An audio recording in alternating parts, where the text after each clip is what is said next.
Renowned rapper and cultural advocate Okyeame Kwame has criticized the current Ghanaian educational system for making tradition and culture unattractive to young people. He urges the current curricula he argues that the current curricula often portrays tradition and spirituality in a negative light, alienating young people from their cultural heritage. And this one was an interview he granted Graphic Showbiz about a week or so ago. Okyeame Kwame is on the phone line now. Let's speak to him and get some explanation. Good morning. Morning, my brother. Rap Doctor. In the building like bricks and mortar. Charlie, what's up? And we are fine. We're doing well. How about you? Oh, by God's grace, Zim Day, papa. Well, there's a story here carried by Graphic Showbiz saying that you are advocating that we should revise curricula, making cultural practices and beliefs unattractive. And there's an interview you had with Graphic Showbiz. Have you seen the story? Yes, I have seen the story. I've read it. But it was an event that happened some days ago at Alisa Hotel. I think it was the Chieftaincy Awards. I was there. Yeah. Exactly. I saw you there. That was when I told the story that Graphic Showbiz carried. Were you represented well in the story? Yes, I think they captured exactly what I said. So your observation, does it stem from education in private international schools or in general in public schools as well? Well, I was telling the story of what happened in an international school to my son. You know, my son and his art teacher interacted, and then art teacher said that if you, when a priest paints himself, I think they were discussing body painting and what it was used for. And when a priest paints himself, and that priest is that fetish priest, as he said, is evoking the evil spirit. And then my son fought back and said, no, it is not fetish, it is a traditional priest. Yeah. Once you call it fetish, you have marginalized it. And that's how is it that the priest who is the person telling people to clean the cities, advising the chief, who knows herbs and understands the culture and is a custodian of traditional, artifacts and wisdom. How is he using bad spirits to do good things in the community? So this is what I was talking about. So I think that it is very, very important that we get to understand our tradition well, and I think that the cultural relevance and its nuances must be taught in schools so that we know who we are. Because without that, our identity is lost in this whole cosmopolitan, matrix. Okyeame, for the government schools, I know they have that in their curriculum, as in the culture, arts. Even every 2 years, they hold cultural festivals. What do you think could be the problem on the part of the international schools? Well, you see, this is this issue just happened once. I just know of my experience that I was talking of. So I do not even know whether the international schools do not teach it, whether they teach it or not. But using my person, going through the education system, and the amount of information that I got of myself, of my tradition, of my culture, it is not enough.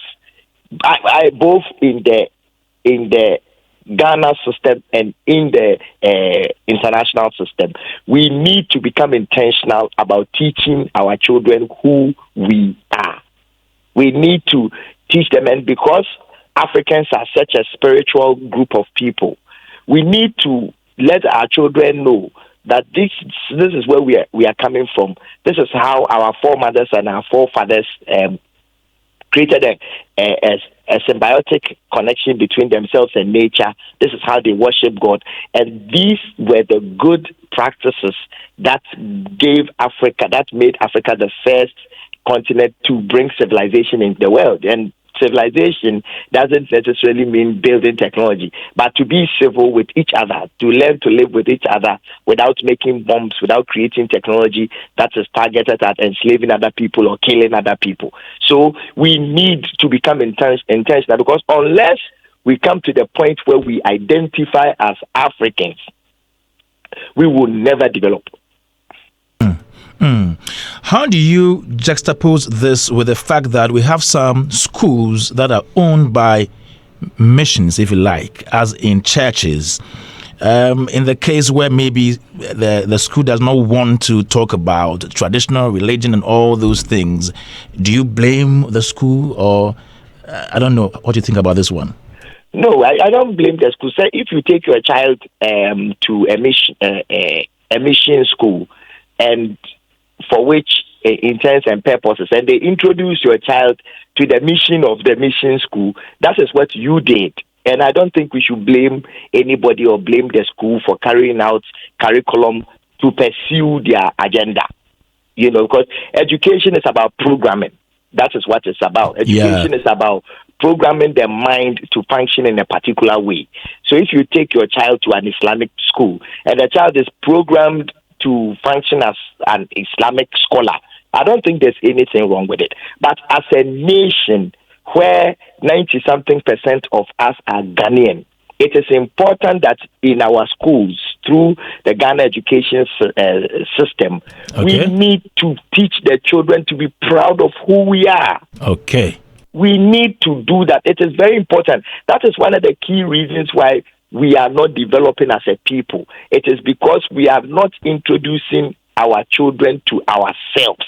And when I mean ourselves, understanding the symbols, the taboos, the culture, the totems, the folklore, the science, teaching the children to be able to name trees, to understand what these trees are used for, to understand what medicinal properties are in on our soil, to understand agriculture, to understand how our forefathers used to mine. And we've been mining for many, many, many years.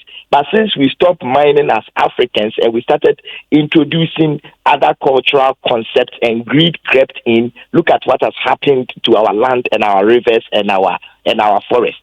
So what I'm saying is that education must be solution-based, and it must speak to the problem of the people. Great. According to me, Okyeame Kwame, one of the biggest problems in developing Africa or Ghana is the fact that we do not know who we are. We are not building upon what our forefathers did. And therefore, we are left hanging. We don't know whether we are Europeans, whether we are Africans, whether we are Asians. We don't know. And we are the only group of people, Africans, we are the only group of people without that type of spiritual identity. Okyeame, thank you so much this morning for your input. Now say rap doctor there. Na doctor you can doctor. Not just say bro no tipa. Okay, Okyeame Kwame right there. Let me start with you, Robert Clark. I'm giving each of you 2.5 minutes. Okay, all right. Robert. Okay, turn your microphone well. I'm asking. Okay, no problem. Let's Rob. 2 days, sir. Okyeame Kwame talking about curriculum and how some of them don't uphold the cultural practices. This is a subject area that requires a tall conversation. Mm-hmm. I agree. And maybe you need to be able to find time and bring Okyeame Kwame in here as well. Yeah. Why I'm saying this is because you realize you are being educated after you start getting educated. Okay. You realize you're being educated after they start educating you. Okay. And so what it means is the programming starts without your consciousness. And somebody is responsible for making a decision in terms of what goes into the school curriculum. The people making the curriculum decisions, what informs what they are deciding, will need to understand that. Yeah. I'm saying this because, you see, if we have, for example, a group of people in this country who grow up from this country, yeah, and we don't understand, for example, the value of the herbs around us, and we are ignorant of their role in our lives and how helpful it could be to our lives, then we need to query what we are learning. Maybe it's okay, but it's certainly not enough. All right. And especially if we have the heritage of these info available and we've not found ways and means to incorporate them into the things we are studying, and there's a question mark somewhere. Yeah. And that's why we need to be able to have this particular conversation. At the dawn of independence, Nkrumah stated clearly, we will create our own African personality and identity. Yeah. This was initially mentioned decades ago by Marcus Garvey. And then they spoke about how the African personality and identity and racial pride was necessary for the liberation of the African person.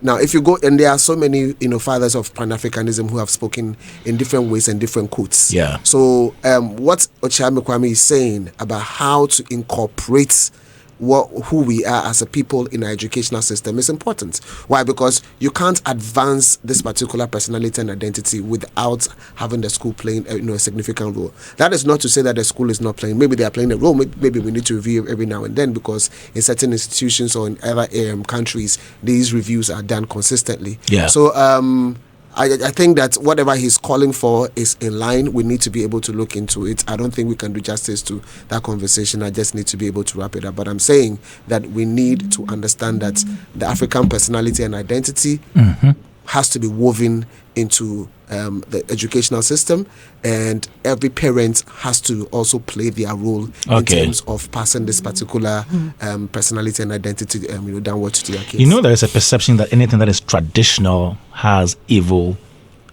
connotation. It exists. So let me ask you a question. If I say yeah, Martinez is a herbalist, yes, what comes to mind? Like he's a spiritualist. Yeah, but he's just a herbalist. He's just mastered herbs. That's it. How is that bad? So these are things we need to be able to cure. There are so many of them. Look, that's last time I was telling somebody, when the Bible says, sometimes we think that I don't know. I think the way we even read the Bible is not even proper. If somebody were to sit down and say, I'm looking at the stars and I'm reading meanings into the stars, somebody say, hey, what are you doing? But guess what? The Bible says wise men from the east saw the star and followed the star to Jesus Christ. So if somebody is even analyzing the star in the sky, don't just get up and say, hey. No, there is some wisdom in that. So I just think that we need to learn how to learn. Okay. Thank you. By learning how to learn, let's go to Ria to learn more. Piao. Honestly, when we started this, like when I saw it as part of what we're discussing today, I had so much to say, but unfortunately I have 2 minutes.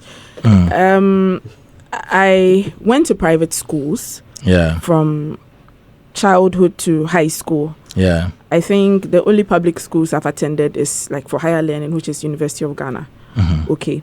And I actually saw the great difference between when I was in high school, I was in junior high to primary school, and then when I got to uni, because it wasn't so necessary. I mean, it was so bad in high school that even though we learned Ghanaian language, which is Asante, is it Asante Chi? When I was in school, because it was a prerequisite for the BEC. All right, it was hard because my school was always clocking 9-1s. Because a lot of parents, especially international parents, I went to school with a few multinational kids, and their parents weren't even bothered that they were going to score 1 or 2 or whatever in Ghanaian language, because they didn't see it as important. And also this course, religious and moral studies. Okay, and I felt like even with that, the teachers or the school curriculum focused more on Christianity and Islam. Okay. When it came to African traditional religion, they just brushed over it and then left it. When I went to high school, it was even a non-starter, because there was nothing in our curriculum that even stated that we were going to learn anything traditional. The only time maybe we Which school was that? Oh, don't worry about it. Is it a mission school? It's not a mission school, but actually we had a grotto in my school. Okay. So some used to call it a Catholic school, but I feel like it was interdenominational. Okay. Okay. And then even when we scratched the surface of African traditional religion or African culture, it was during social studies. Then, and even when it was time for speech day and all that, and some of us decided to join the cultural troops to dance and all that, some of our friends used to call us primitive because what are you doing? Yeah.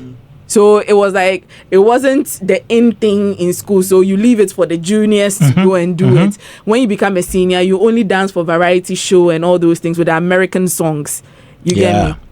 Now, getting back to University of Ghana, now I got to School of Performing Arts. Then, of course, you learn culture as part of, your curriculum. And you realize that this situation, all I have said, dates back to colonialism.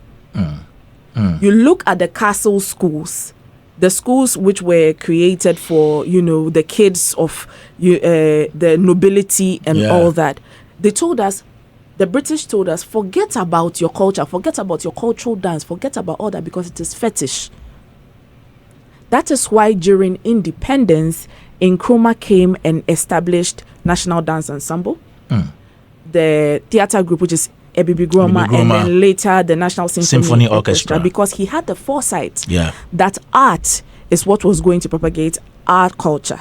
That's why when you watch American movies, you grew up watching American movies. You go to the Bronx as an African kid. You know what you expect in the Bronx. Yeah. You can even slay. You can dress like them. You even start dressing like them in Africa before you get there. You get it. Sure. So I feel like it is a whole conscious effort to brainwash. Maybe we should find a day and bring some educationists. Other cultural experts and all that have a broader discussion on this one. Yes. Okay. Yeah. Okay. Thank you, Ria. Zio. So for me, I'll just throw more light on two things: modernization and misunderstanding of our culture. Okay. When I say I think both of them have said enough.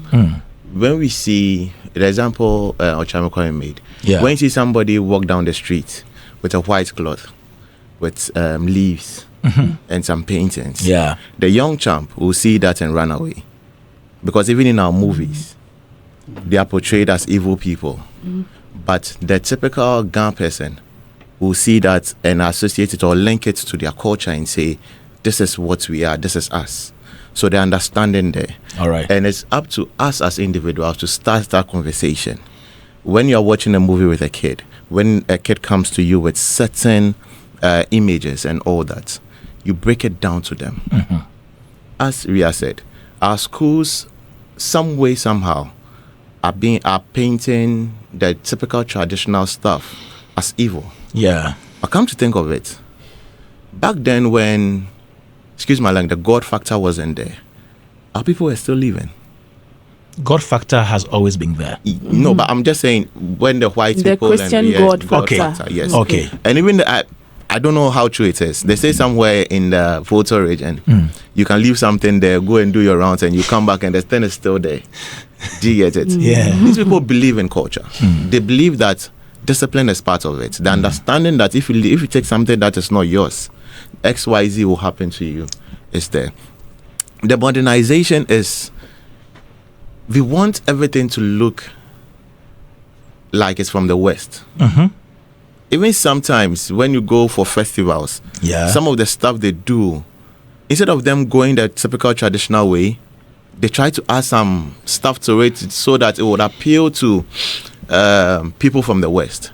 But this is ours. When you go to the Caribbeans or even Spain, when they're having their festival, you would know that this is it. Even the colors they use and all that, it brings you want to even know more about that festival. But here in Ghana, sometimes we want it to look so foreign that if we lose that touch of originality. So I think it's also an aspect how we understand the culture and how we need not to let modernization affect the impact or the originality of the culture. Thank you, Zeal Martinez. Yes, Kwame, for me, I wasn't too surprised when I saw that from Okyeame Kwame because over the years, he's been trumpeting that through his music. You watch his music videos. I mean, his fashion sense when it comes to event and all of that. So such a person will obviously have a concern. And I think not Kwame alone. There's a concern a lot of people have. So there's a very good conversation he's brought on board. The fact that the world is evolving doesn't mean we should lose our originality. But if care is not taken, we will end up, losing everything, our identity, our heritage and even our roots. So I don't want it to be just a conversation from Kwame into the media space. I want him to take it to the next step, to move further. If there have to be a meeting with the Tourism, Art and Culture Ministry and the Ministry of Education. I think there's more education. Okay, more education than tourism. To see how they can. Education, but more. I think that for as long as as long as that particular ministry is there for that particular representation. All right. Because if we want to dig deeper, then I would ask about the role of the chiefs, because the chieftaincy system is responsible for preservation of culture. Yeah. And so if the preservation of culture is from them, then what are the clear ways that they are embarking on to ensure that these things have been achieved? You remember the culture policy we went to review? Everything is in there. Okay. So thank you guys. So the case, what is being difficult to it's in the works. Some of this. It's in the works because gradually, yeah, we are losing our origin, especially when it comes to our food. Someone sees you eating kokonte, what we call fezero, and feel like Rhea said, you don't have money. You're a primitive person, you are a cake person, you are old-fashioned, old school, even a tour and all of that. And even buffalo, what we call buffruit. You eat buffruit and you realize this is not the buffruit we grew on.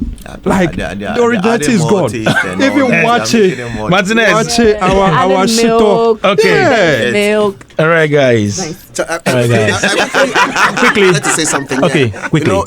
If you read the write-up, there's another part of it of the submission that Okyeame Kwame made, which is also probably the second hero that talks about using the the media to be able to promote or propagate our culture and stuff like that. Yes. And I have series of movies that are listed here right now in my hand that clearly shows a budget from the Department of Defense or the Pentagon in America that how they have used or how they have funded specific Hollywood movies to support the narrative with respect to the image in America. Okay. So you understand what I'm saying? Yeah. So that shows how deliberate they are with using movies to achieve the kind of narrative they want to be able to put out there. You remember I told you last week about the I told you that the Film Act, the Film Fund is supposed to do this so that if you are doing a film that projects the heritage of the country, they give you that fund to go do the work. So, Charlie, by the fund, no day. So all right. So we get up and draft. So what I'm saying is that the fund has not been funded. Good. In a nutshell, Okyeame Kwame's call, it looks very simple. Yeah, but it sits on a well. We will come back to it. Issues that we need to be able to address. We'll come back to it. Thank you very much, Robert, Ria, Zeal, and Martinez. Yeah, Daybreak Hitz on Hitz 103.9 FM. Before This is Hitz.